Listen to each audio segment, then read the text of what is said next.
I was just watching the History Channel, and they were talking about HARP, and it means High Frequency Active Aurora Research Program.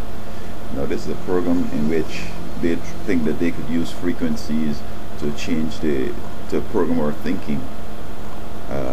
One scientist discovered that at different frequencies, people were sad, they were happy, and then they became very violent.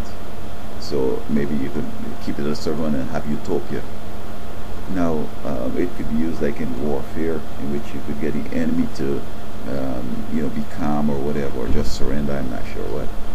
But I mean, I think America wants the best technology, and if this thing was something that was working, I guess they would have acquired it and go out by the stock exchange and shoot it in and let them boys become righteous, and they'll operate very righteously, fairly, don't rob nobody and everything like that.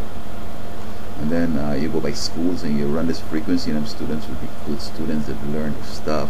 So when they get a job, they could be able to, work very competently, and you don't have problems. We could use the Iraq and Afghanistan and Pakistan. We could get the stands to cooperate. See what I'm saying? Like, I would like to know it so that maybe I could be happy all the time. Sell me a little something that I could play in my car instead of listening to rap, or reggae or whatever. Let me listen to that so I could be, utopic. But just like going to the moon, and fellas believe that they could colonize some planet out there. I mean, God is the one that created this earth here, and this is where we ought to be. No other place is going to be able to colonize.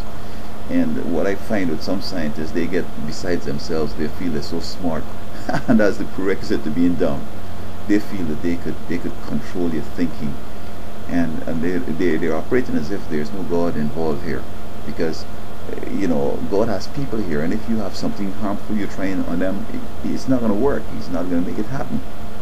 In fact, in the final analysis here, science and all that, nature's become so freaky that sometimes you could even run into the wind with a plane. It will not take up. The wind will not give it no buoyancy. Ships will just sink into the sea. Helicopters spinning, they ain't going nowhere. You shoot off a bomb, it's not going anywhere. You fire off a next bomb and it lands, but there's no oxygen for it to ignite. So we're living in an interesting time, and these scientists need to come to terms with reality, and all of the fiction that come up, let it remain right in friction.